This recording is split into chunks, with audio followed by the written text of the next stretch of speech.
누가복음서 15장은요, 우리에게 너무나 잘 알려진 세 개의 비유를 언급을 합니다. 잃어버린 양에 대한 비유, 잃어버린 동전에 대한 비유, 그리고 잃어버린 아들에 대한 비유를 언급을 합니다. 이 비유를 예수님이 말씀할 때 사실은 그 당시에 두 그룹이 있었음을 우리가 알 수가 있습니다. 한 그룹은 세리들과 죄인들이라는 그룹이었고요. 또 다른 그룹은 바리새파 사람들과 율법 학자들이었습니다. 그래서 문맥적으로 이 비유들을 바라보았을 때 잃어버린 양, 잃어버린 동전, 잃어버린 아들이 가리키는 대상은 그 당시 유대 사회에서 사회적으로 천대받고 소외된 세리들과 죄인들이었다는 것을 우리가 문맥적으로 알 수가 있습니다. 그러나 특별히 잃어버린 아들에 대한 비유를 우리가 바라볼 때 우리가 흔히 돌아온 탕자의 비유라고 우리가 그렇게 묘사를 하죠. 그 당시에 세리들과 죄인들을 대상으로 했다는 그러한 문맥적인 이해를 좀 벗어나서 좀 더 넓은 차원으로 좀 거시적인 측면에서 이거를 좀 확대 해석을 할 수가 있습니다. 어떤 학자는 거기서 잃어버린 아들, 돌아온 탕자가 이스라엘이라는 민족, 이스라엘이라는 나라를 가리킨다고 해석은 하지만 우리 한국이 나온 아주 세계적인 이 사도 바울과 관련된 신학자인 김세윤 박사 같은 경우는 거기서 잃어버린 아들, 돌아온 탕자는 바로 아담을 가리킨다. 즉 창세기의 아담 이야기가 재현된 것이다. 즉 거기서 말하는 잃어버린 아들, 돌아온 탕자는 결국 인류를 의미한다고 그렇게 확대 해석을 합니다. 상당히 설득력 있고 저도 공감하는 그러한 이해라고 생각을 합니다. 누가복음서 15장 내용을 잘 알고 계시죠? 탕자가 둘째 아들이죠. 아버지가 죽기도 전에 자기의 유산을 요구를 해서 그 유산을 들고 멀리 떠납니다. 결국 탕자는 아버지로부터 미리 받은 유산을 가지고 그걸 갖고 평생을 자기 힘껏 살아보겠다는 것이죠. 우리가 잘 알고 있는 것처럼 결국 그 탕자가 받은 유산은 곧 고갈되고 심각한 결핍에 빠지게 됩니다. 이것을 강조하기 위해서 예수님께서는 유대인들에게 있어서 상상할 수 없는 그러한 모습을 그리죠. 유대인들이 가장 싫어하는 것이 돼지고기라고 그러는데 탕자가 이방인의 종이 되었을 뿐만이 아니라 그 유대인들이 가장 혐오하는 돼지를 치는 일을 하게 되었고요. 더 나아가서 돼지가 먹는 음식, 우리 한국적으로 표현하면 꿀꿀이죽 같은 그 음식조차도 먹을 수 없는 그러한 절박한 상황에 놓여 있었다는 것입니다. 누가복음서 15장 24절 32절에 보면 그 탕자가 놓인 그 현실을 예수님이 뭐라고 표현하고 있냐면 죽음이라고 표현합니다. 그래서 그 탕자가 아버지께 돌아왔을 때 그 아버지가 불평하고 원망하는 큰아들에게 내 아들이 죽었다가 살아났다. 너의 아우가 죽었다가 살아났다는 표현을 합니다. 그러니까 탕자가 외국에 나아가서 그런 극심한 절박한 현실에 놓인 상황을 죽음이라고 묘사를 한 것이죠.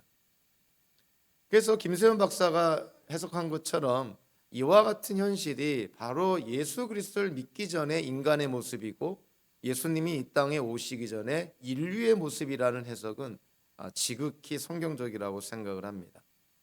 그러한 이해에 기초해서요.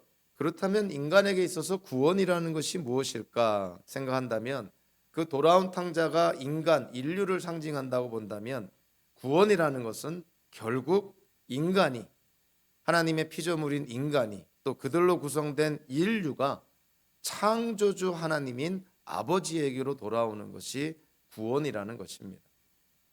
아버지를 떠나서 허랑방탕하게 살았던 탕자, 즉 하나님을 떠나서 하나님 없이 우리의 인생을 살겠다고 하는 모든 인간의 역사, 그것이 하나님 앞에 다 죄가 되었던 것이죠.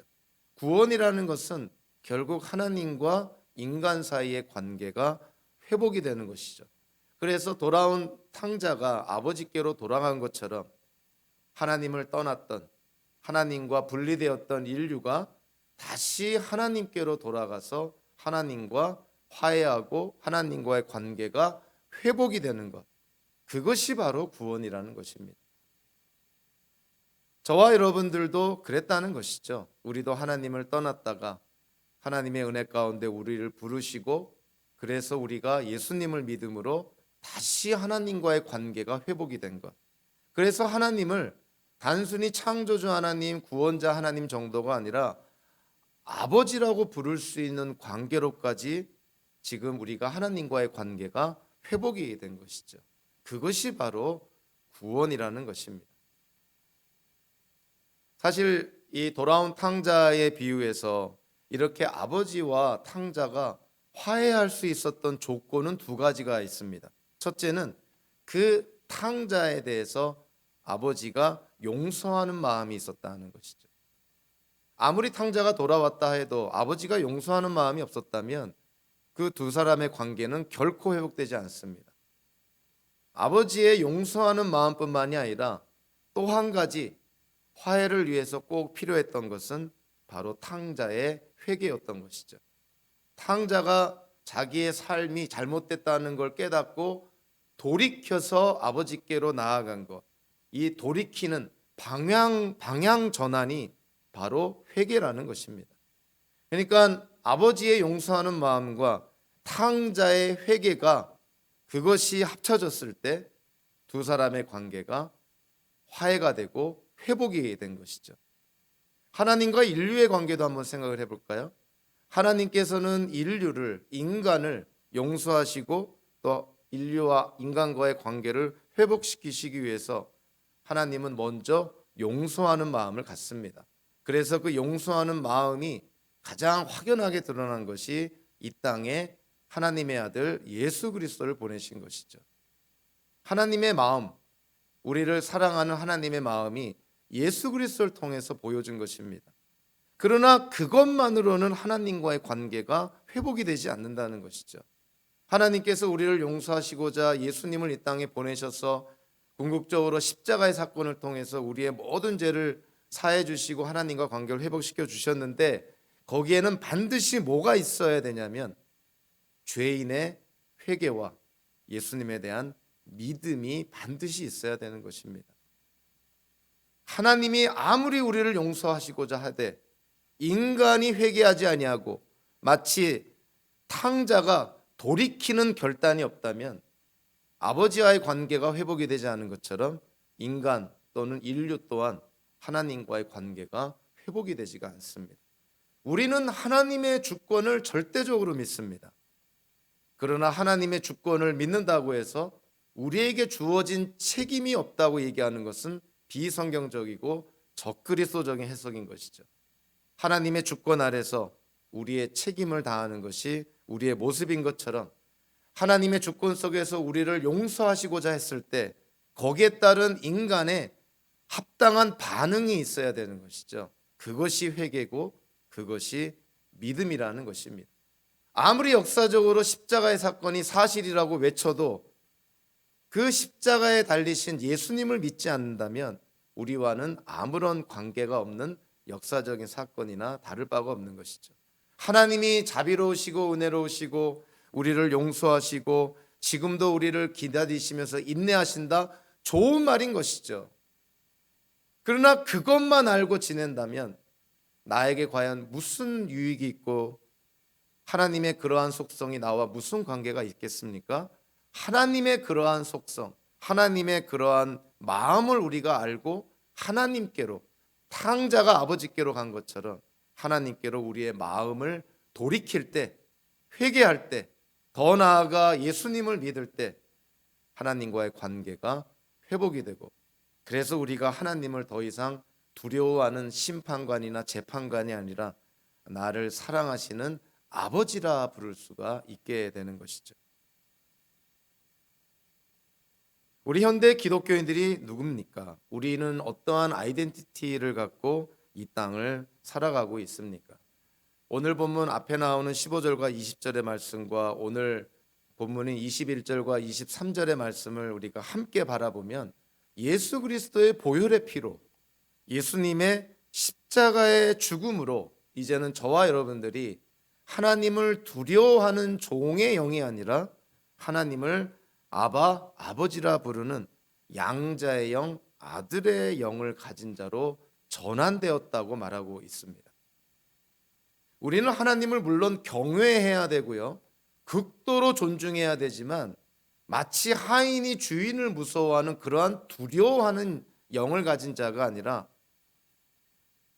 아버지라 부를 수 있는 그 양자의 영, 아들의 영을 가진 하나님의 자녀가 되었다는 것이죠. 한마디로 우리는 누구냐 하는 것이 우리 기독교인들이 현대를 살아가는 데 있어서 가장 중요한 이슈입니다. 내가 누구인지를 분명히 깨달은다면 거기에 합당한, 사도 바울의 표현대로 부르심에 합당한 삶을 사는 것이 우리가 당연히 노력해야 될 부분이라는 것이죠. 자, 오늘 본문은 비록 3절밖에 안 되지만 이 3절 안에 우리 그 당시에 골로새 교회 성도들, 현대를 사는 우리 기독교인들의 과거, 현재, 미래가 다 나와 있습니다. 구절 구절마다 참 엄청난 성경의 진리들이 담겨져 있는 것이죠. 우리 먼저 오늘 본문 21절을 통해서 보면 그 당시 골로새 교회 성도들, 그들의 과거에 대해서 사도 바울이 언급을 합니다. 21절에 이렇게 말하죠. 전에 여러분은 악한 일로 하나님을 멀리 떠나 있었고 마음으로 하나님과 원수가 되어 있었습니다. 자, 이 부분을요, 다시 한번 우리가 좀 분석을 해보면 세 가지로 나눌 수가 있습니다. 예수를 믿기 전에, 하나님과의 관계가 회복이 되기 전에 골로새 교회 성도들, 아니 현대 기독교인들, 더 나아가 인류가 하나님과 어떠한 관계에 있었다고 말하고 있냐면, 첫째로 하나님과 분리되어 있었다, 멀리 떠나 있었다. 탕자가 아버지를 떠난 것처럼 인간이, 인류가 하나님과 분리되어 있었다는 것이에요. 이사야 예언자도 이사야서 59장 2절에서 이렇게 말하고 있습니다. 너희 죄악이 너희와 너희 하나님 사이를 갈라놓았고, 갈라놓았다라는 이 히브리어가요, 창세기에서 하나님이 세상을 창조하실 때 궁창 위의 물과 궁창 아래 물 사이, 그 간격을 의미하는 표현입니다. 죄로 말미암아 하나님과 인간이 정말 우리의 노력으로 뛰어넘을 수 없을 만큼 분리되었다는 것이죠.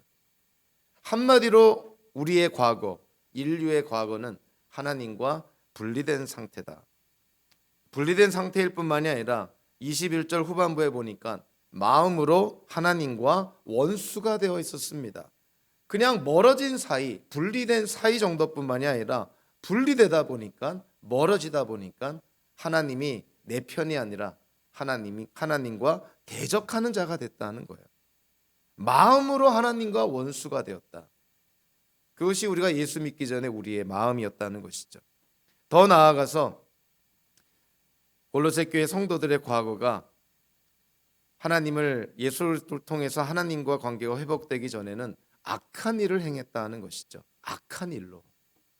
그러니까 골로새 교회 성도들에게 사도 바울이 여러분들의 과거를 한번 생각해 보십시오. 여러분들이 예수님을 믿기 전에는 여러분들은 하나님과 분리되어 있었고 하나님과 원수지간이었고 하나님께 악을 행하던 자들이었습니다. 저와 여러분들도 그런 것이죠. 이 부분을 우리가 분명하게 인식하고 이 부분을 우리가 인정하지 않는다면, 나는 예수를 믿지만 예수 믿기 전에 그래도 괜찮은 사람이었고 하나님과 특별히 대적 관계도 없었고 나는 나 나름대로 잘 살았던 사람이야, 만약에 이렇게 생각한다면은 과연 예수를 믿을 이유가 있을까요? 내가 죄인이라는 사실을 인식하지 못한다면 하나님께로부터 죄사함을 받아야 될 필요를 느끼겠습니까? 굳이 예수님의 십자가의 죽음이 나와 관계가 있다고 생각이 될까요? 하나님 앞에 예수 그리스도로 말미암아 우리가 의롭게 되기 위해서는 먼저 우리가 하나님 앞에 죄인이라는 사실을 반드시 인정을 해야 됩니다. 하나님 앞에 내가 죄인이라는 사실을 인정할 때에만 예수님이 필요한 것이고, 그리고 예수 그리스도를 통해서 우리에게 주어지는 죄사함이 얼마나 우리에게 큰 은혜가 되는지를 깨닫게 되는 것이죠. 예수 믿고 구원받고 영생을 약속받는 거 좋은 일이라고 하면서 당신이 얼마나 하나님 앞에 죄인이었다는 사실에 대해서 언급할 때 기분 나빠하고 나는 그렇게 나쁜 죄인이 아니라고 생각한다면 그것은 뭔가 그의 믿음의 체계가 잘못되었다는 것이죠. 성경을 통해서 보면 하나님께서 꾸짖는 것 중에 하나가 이스라엘 백성들, 또 그 당 초대교회 기독교인들, 또 현대 우리 기독교인들도 마찬가지죠. 이 망각이라는 배은망덕한 죄를 많이 꾸짖습니다. 이스라엘 백성이 저질렀던 그 큰 죄들 가운데 하나님의 은혜, 하나님의 역사, 하나님의 손길, 하나님의 하나님 되심을 잊어버리는 그 망각의 죄라는 것은 어마어마한 비극을 초래했던 것이죠. 그래서 사도 바울도 고린도 교회 교인들한테 그렇게 묻습니다. 아니, 여러분들이 가지고 있는 것 가운데서 하나님께로부터 받지 않은 것이 뭐가 있습니까? 이렇게까지 얘기합니다.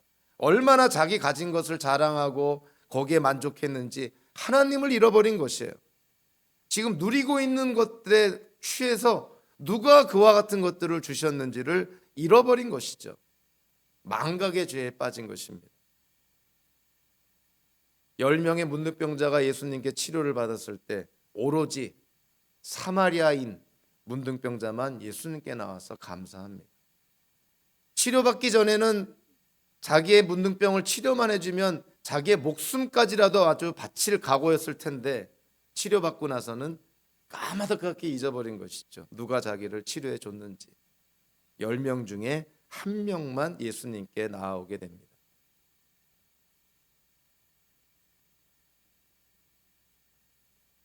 임금에게 평생에 갚을 수 없는 어마어마한 빚을 탕감받은 자가 그거에 비해서 정말 세 발의 피도 안 되는 몇 푼 되지도 않는 빚을 진 자기의 동료를 학대하는 그 비유를 통해서 얼마나 우리의 인간이 망각의 죄를 쉽게 짓는지를 예수님의 비유를 통해서 깨닫게 됩니다. 사람들은 연약하죠. 잊어야 될 거는 기억하고 기억해야 될 거는 잊어버리는 그와 같은 연약함과 유한함을 우리 인간이 아직도 갖고 있는 것이죠. 우리 저와 여러분들도 마찬가지입니다. 그래서 1년 중에 이 기독교의 절기는 형식적이고 기계적으로 보낼 것이 아니라 그 절기들을 통해서 우리가 혹시라도 잊어버렸던 하나님의 은혜, 하나님의 하나님 되심을 절기를 통해서 우리가 다시 한번 상기하고 깨닫게 해야 되는 것입니다. 그래서 성탄절도 우리에게 필요한 것이고요. 그래서 부활절도 필요한 것입니다. 아, 예수님이 우리를 위해서 태어나셨구나. 아, 그리고 예수님이 죽으셨다가 부활하셨구나. 다 아는 사실이지만 이 땅을 살면서 눈에 보이는 물질에 의해서 현혹이 되어서 우리가 지금 어떠한 존재인지도 잊어버리고 그저 매일매일 그냥 물질 세계에 빠져서 살던 우리에게 그와 같은 절기를 통해서 깨닫게 해주는 것이죠. 예수님이 너를 위해서 이 땅에 오셨고 너를 위해서 죽으셨고 너를 위해서 예수님이 부활하셨다. 우리가 정말 노력해야 될 것은 이런 망각이라는 그런 하나님 앞에 배은망덕한 죄를 짓지 않도록 우리는 과거에 연연할 필요는 없지만 그렇다고 해서 뒤를 돌아보는 그러한 겸손함까지도 없어서는 안 되는 것이죠. 그래서 항상 뒤를 돌아볼 줄 아는 지혜가 있어야 되고 거기에 기초해서 하나님의 하나님 되심 우리가 인정하면서 현재를 그리고 미래를 하나님과 함께 나아가야 되는 것입니다. 골로새 교회 성도들의 과거에 대해서 언급하고 나서요. 자, 오늘 보면 이제 22절로 넘어가면 이제 분위기가 바뀌죠. 자, 어떠한 표현을 통해서 우리가 알 수 있습니까? 그러나 지금은. 자, 21절은 그랬다는 거예요. 과거에 골로새 교회 성도들이. 근데 22절 이후로부터는 그러나 지금은 아니라는 것이죠. 과거를 우리가 기억하는 거 중요하지만 과거에 연연하는 삶은 성도의 삶으로 맞지 않은 것이죠. 과거에는 그랬지만 그러나 지금은 어땠다 이렇게 사도 바울이 얘기를 합니다. 사실 21절부터 23절까지는요. 우리 번역 성경에서는 여러 문장으로 나누어서 번역을 했지만 헬라어 성경을 보면 한 문장으로 돼 있어요. 한 문장으로 돼 있다는 것은 주어가 하나고 본동사가 하나라는 것이에요. 그래서 21절부터 23절까지 자, 어떠한 내용이 가장 중요한 내용입니까? 그러면 어떤 걸 찾아봐야 되냐면 이 한 문장으로 길게 구성된 21절과 23절에서 주어가 누구고 본동사가 뭔지를 알면은 이 본문에 있어서 가장 사도 바울이 강조하려는 것을 깨달을 수가 있습니다. 자, 22절 전반부를 보면요. 그러나 지금 하나님께서 그리스도의 죽으심을 통하여 그분의 육신의 몸으로 여러분과 화해하셔서 이렇게 돼 있죠. 자, 이 21절과 23절 이 하나의 큰 문장 안에서 본동사는 뭐냐면 화해하다라는 단어입니다. 화해하셨다. 즉 22절 전반부에 여러분과 화해하셔서 하나님께서 여러분과 화해하셨다. 이것이 주어고 이것이 동사인 거예요. 그러니까 오늘 본문에서 사도 바울이 가장 강조하는 게 뭐냐면은 골로새 교회 성도 여러분, 여러분들은 하나님과 화해한 존재입니다. 다르게 말하면 하나님께서 여러분들과 화해하셨습니다. 지금 그거를 강조하고 있는 것이에요. 이전에 악한 일로 하나님과 마음으로 원수가 되었던 여러분들, 하나님과 분리되었던 여러분들이었지만 그러나 하나님께서 여러분들과 화해하셨습니다. 이게 참 단순한 표현이지만요, 어마어마한 말씀인 거예요. 창조주 하나님께서, 정의롭고 공의로우신 하나님께서 죄를 지은 인간과 화해하셨다. 하나님이 얼마나 낮아지셔야만 죄인인 인간과 화해할 수 있을까요? 이건 상상을 못하는 일입니다. 하나님께서 그렇게 낮아지시면서 우리 인간과 골로새 교회 성도와 아니 저와 여러분들과 화해하셨다는 것이죠. 하나님께서 인간과 화해를 하셨을 때 아무런 대가를 치르지 않고 화해를 하셨을까요? 그럴 수 없습니다. 하나님은 사랑이시기도 하지만 하나님은 공의로우시고 정의로우신 분이기 때문에 죄인인 인간을 그저 아무 일이 없는 것처럼 용서하고 아무 일이 없던 것처럼 관계를 회복시키지는 않았다는 것이죠. 그래서 22절 보면은 그러나 지금은 하나님께서 그리스도의 죽으심을 통하여 그분의 육신의 몸으로 여러분과 화해하셔서 하나님이 우리와 화해했던 통로가 누구냐면 예수 그리스도이시고요. 특별히 예수님의 죽으심을 통해서 하나님이 우리와 화해하셨다. 십자가의 죽으심으로 우리의 죄값을 예수님이 다 치르셨기 때문에 그래서 우리가 하나님 앞에 의롭다 칭함을 받게 되었으니 하나님께서 우리와 화해하시고 하나님과의 관계가 회복이 되었다는 것이죠. 특별히 오늘 본문에서요, 예수님의 육체적 죽음을 특별히 강조를 합니다. 그리스도의 죽으심을 통해서 이미 강조가 됐죠. 그뿐만이 아니라 그거를 더 강조하기 위해서 그분의 육신의 몸으로 이런 표현을 씁니다. 사실 좀 눈썰미가 있으면요, 육신이라는 말과 몸이라는 말은 같은 뜻이에요. 그렇지 않습니까? 육신, 몸 같은 뜻입니다. 사도 바울이 문장력이 부족하고 어휘력이 부족해서 똑같은 의미를 갖고 있는 단어를 이렇게 이중적으로 반복해서 사용했을까요? 여기에는 강조하려는 게 있는 거예요. 예수님의 죽음은 어떤 이단들 가연설이라는 이단처럼 예수님의 죽음은 눈에 보이는 것뿐이지 실제로 하나님이 어떻게 죽을 수 있냐 이런 어떤 이단적인 그런 가르침이 아니라 예수님의 죽으심은 실질적이고 육체적인 죽음이었다는 거예요. 그거를 사도 바울이 강조하기 위해서 그리스도의 죽으심이란 표현 그리고 이중적이고 반복적인 표현인 육신의 몸이라는 그러한 표현을 쓴 것입니다. 예수님의 죽음은 육체적인 죽음이었다는 것이죠. 그렇기 때문에 당연히 예수님께서 나중에 부활하실 때에도 예수님의 부활은 영적인 부활에 그치는 것이 아니라 예수님의 부활이 육체적인 부활이었다는 것이죠. 하나님께서 골로새 교회 성도들과 화해를 하실 때 예수 그리스도로 말미암아 예수님의 죽으심으로 말미암아 십자가에서 육체적인 죽음으로 말미암아 하나님이 골로새 교회 성도들과 화해하셨다는 것이에요. 저와 여러분들도 마찬가지입니다. 우리가 하나님과 화해하고 하나님을 아바 아버지라 부르는 것은 우리에게 아무런 공로가 없습니다. 우리는 그저 하나님 앞에 죄인이었다 하는 이유밖에 없어요. 예수님 때문에 십자가의 죽음과 보혈의 피로 우리는 하나님과 화해가 되었다는 것이죠. 하나님께서 하나님의 형상대로 지으신 인간 인류를 위해서 하나님이 주신 최고의 선물이 뭘까요? 하나님 자신을 주신 것입니다. 예수님께서 죄인들인 우리를 위해서 주신 최고의 선물이 뭡니까? 자신을 대속의 제물로, 속죄 제물로 주신 것이죠. 자, 그래서 그런가요? 모세가 이스라엘을 중보할 때 하나님께 그럽니다. 하나님, 이스라엘의 죄를 용서해 주십시오. 만약에 이스라엘의 죄를 용서해 주시지 않는다면 저를 기록하신 책에서, 즉 구원받은 성도의 이름이 기록되어 있는 책에서 제 이름을 지워 주십시오. 이렇게 중보를 합니다. 그러니까 이스라엘 민족에게 대한 모세의 그 사랑, 지도자로서의 그 책임, 정말 확연하게 느껴지는 것이죠. 모세만 그랬나요? 사도 바울도 그랬습니다. 로마서 9장 3절에 보면 나는 육신으로 내 동족인 내 결례를 위하는 일이면 내가 저주를 받아서 그리스도에서 끊어질지라도 달게 받겠습니다.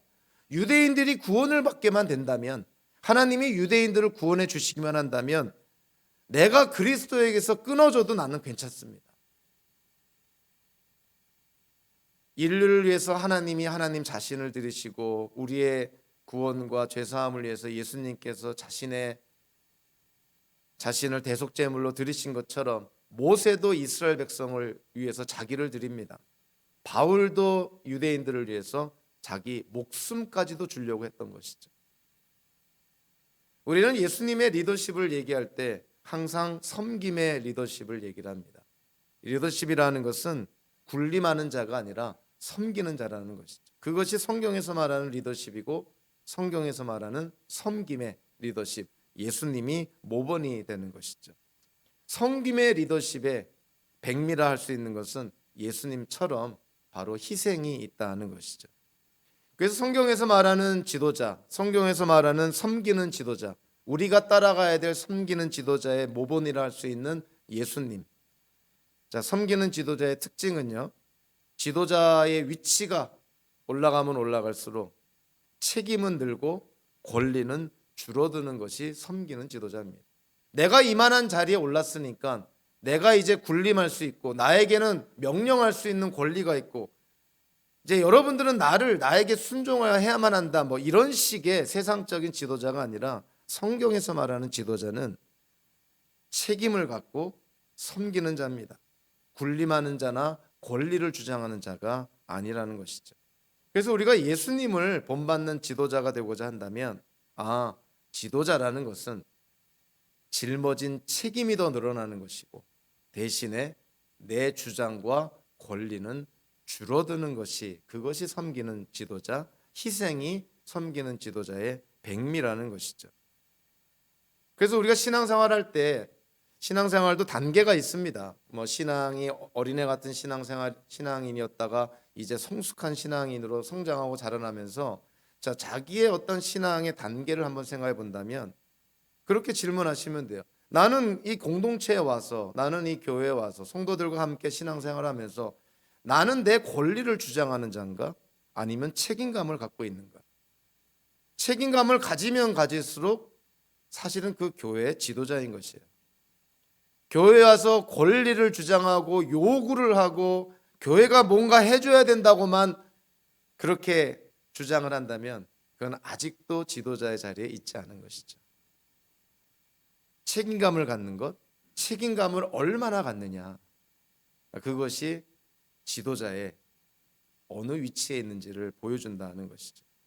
가장 우리에게 모범이 되는 섬김의 지도자의 그 모델은 당연히 예수님이시죠.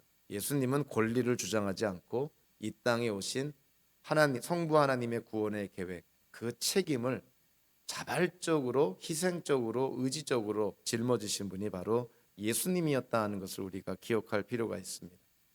마지막으로 22절 후반부부터 23절까지를 통해서 보면요, 이제는 골로새 교회 성도들에게 과거 현재뿐만이 아니라 미래에 대해서도 언급을 합니다.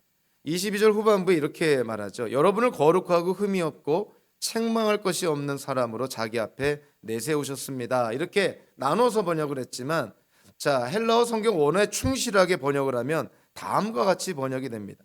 그러나 지금은 하나님께서 여러분을 거룩하고 흠이 없고 책망할 것이 없는 사람으로 자기 앞에 내세우기 위해서, 골로새 교회 성도 여러분들을 하나님 앞에 거룩하고 흠이 없는 성도로 내세우기 위해서 예수님의 죽음을 통해서 하나님이 여러분들과 화해했다는 것이에요.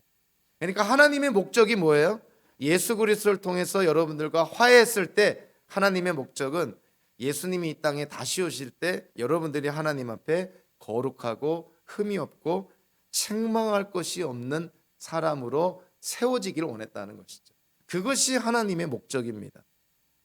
하나님께서 그 목적을 세우셨으니, 그리고 그 뜻을 세우셨으니 분명 하나님께서는 그 뜻을 이루실 거예요. 그것이 하나님의 주권입니다. 골로새 교회 성도들이 과거에 이름에도 불구하고 예수 그리스도의 죽으심을 통해서 하나님이 그들과 화해하신 이유가 뭐냐면, 현재 화해한 정도로 끝나는 것이 아니라 나중에 예수님 다시 오실 때 여러분들이 하나님 앞에 흠없는 자로 세우시기 위해서 여러분들과 화해했다는 것이에요. 하나님이 그러한 목적이 있으시니 하나님이 그 목적을 반드시 이루실 것입니다. 하나님의 주권인 것이죠. 한마디로 구원의 확신을 가질 수가 있는 것이죠. 하나님이 우리를 구원하신 것이 이 땅에서 우리가 어떻게 살아야 되는 정도가 아니라 예수님이 이 땅에 오실 그때 하나님 앞에 우리가 거룩한 흠이 없는 책망할 것이 없는 성도로 세우시기 위해서 하나님이 우리를 구원해 주셨구나. 하나님이 그 미래까지도 보시면서 말씀하시는 것이에요. 자, 그런데 사도 바울의 말이 여기에 그치지 않습니다. 자, 23절을 보면 사도 바울이 이렇게 말하죠. 그러므로 여러분은 하면서 쭉 얘기를 합니다.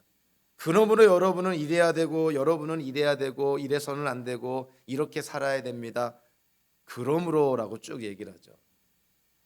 좀 안타까운 것이 이 세번역 성경에서는 그러므로라고 번역을 했지만 헬라어 성경을 보면 사실 이것은 명령어나 권고의 말씀이 아니라 조건문으로 되어 있어요.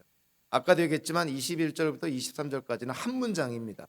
하나님께서 화해하셨다. 이것이 주어고 본동사인데 23절 전체는요 조건문인 거예요.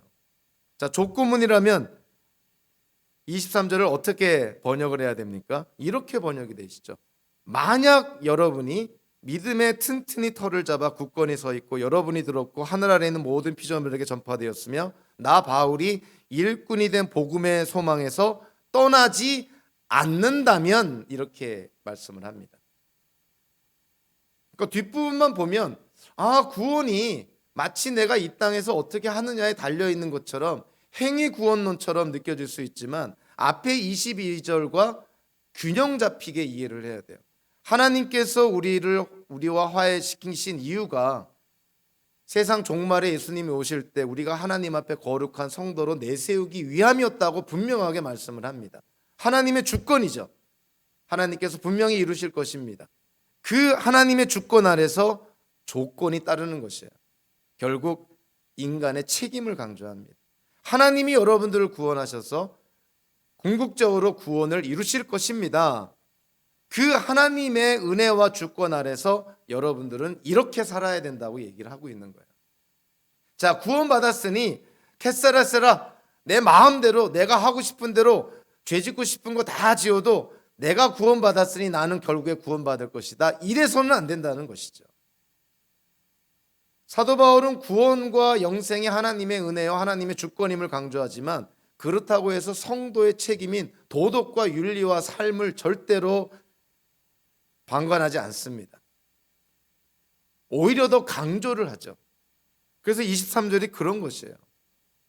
만약에 여러분들이 끝까지 믿음을 붙들고 복음대로 산다면, 그래서 22절과 23절을 연합해서 같이 봐야 됩니다. 하나님의 주권과 인간의 책임이라는, 우리 인간의 논리로 풀 수 없는 그러한 신비한 성경의 진리가 성경 전체에 녹아져 있어요.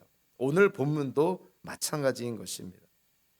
하나님께서 아브라함에게 약속해서 가나안 땅을 주시겠다고, 가나안 땅은 약속의 땅이었던 것이죠. 하나님께서 아브라함에게 약속한 그 약속의 땅이 가나안 땅, 이스라엘 민족이 그 가나안 땅을 차지하는 것은 1차적으로 하나님의 약속과 성취예요. 하나님이 약속하셨으니 하나님이 주시는 것입니다. 근데 이스라엘 민족이 그 약속의 땅을 차지하는 과정에서 얼마나 많은 전쟁을 치르며 얼마나 많은 피를 흘리면서 약속의 땅을 차지했는지 우리가 잘 압니다. 가나안 땅을 하나님이 아브라함에게 주시고 이스라엘 민족에게 주시는 것은 하나님의 주권 아래 하나님의 약속이 성취된 것이에요. 그러나 그 과정 속에서 이스라엘 민족은 하나님의 명령에 순종해야 됐고 하나님께서 명하시는 전쟁을 치렀어야 됐다는 것이죠. 이 두 개의 성경에서 말씀하는 기둥과 같은 두 개의 요소, 하나님의 주권과 인간의 책임, 이거는 인간의 논리와 이성으로 풀 수 없는 신비한 성경의 진리입니다. 그래서 우리는 항상 균형 있게 이 두 가지 요소를 짊어지고 이 땅을 살아가야 되는 것이에요. 우리의 미래가 하나님 손안에 있다는 것을 부인할 사람이 없습니다.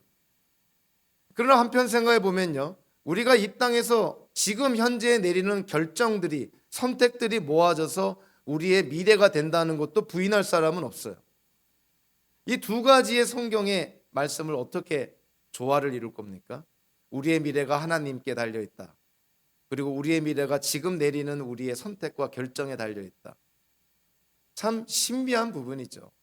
그러나 하나님께서 이 신비한 부분을 초월하여서 하나님의 뜻을 이루어 나가신다고 성경은 말씀을 합니다.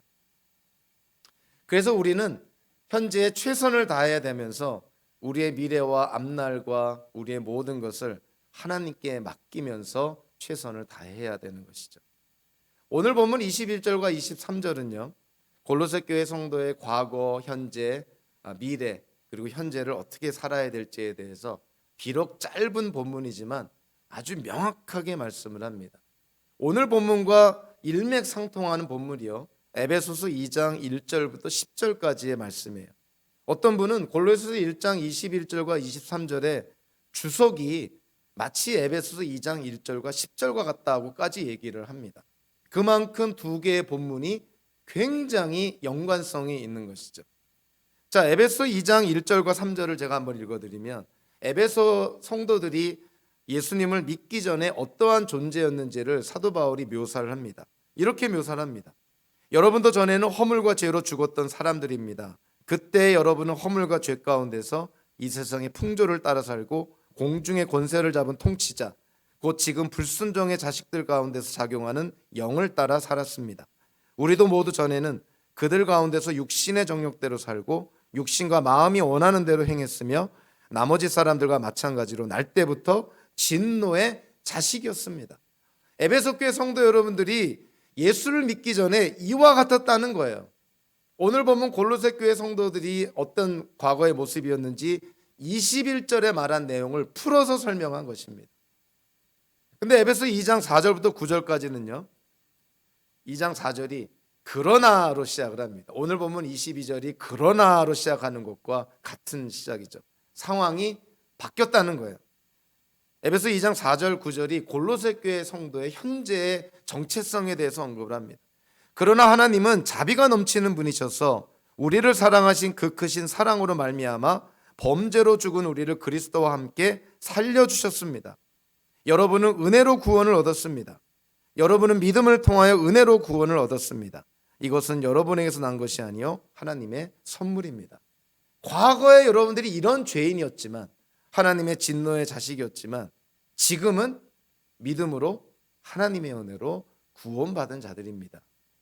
그러면서 우리 현대 기독교인들이 좀 놓치기 쉬운 부분인데요, 에베소 2장 10절에서 언급을 합니다. 그렇기 때문에 에베소 교회 성도들에게 사도 바울이 이렇게 권합니다. 우리는 하나님의 작품입니다. 선한 일을 하게 하시려고 하나님께서 그리스도 예수 안에서 우리를 만드셨습니다.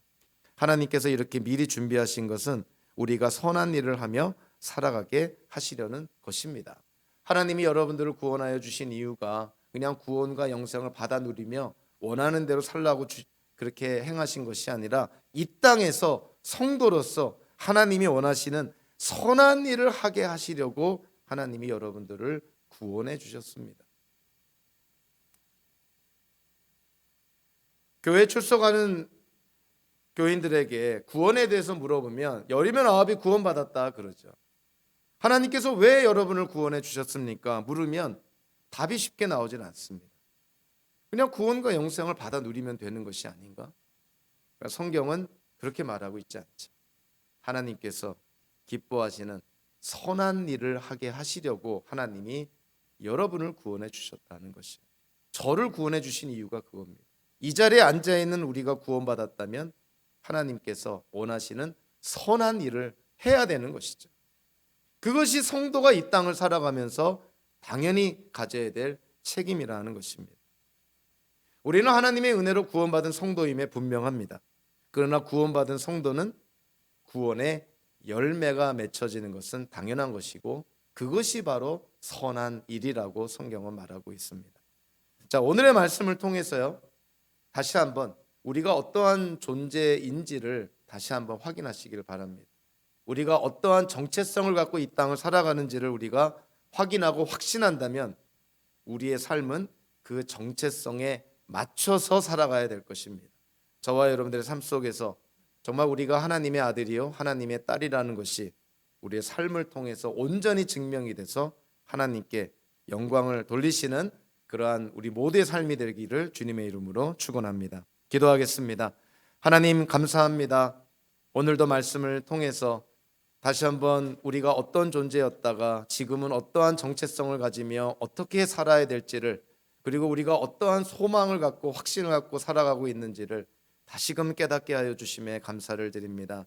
세상의 기준이 아니요 다수의 의견이 아니요 사회의 요구가 아니라 하나님의 말씀이 주시는 데에 순종하며 살아가는 거룩하고 흠없고 책망할 것이 없는 성도의 삶을 살아가는 우리 모두가 되게 하여 주시옵소서. 예수님의 이름으로 기도하옵나이다. 아멘.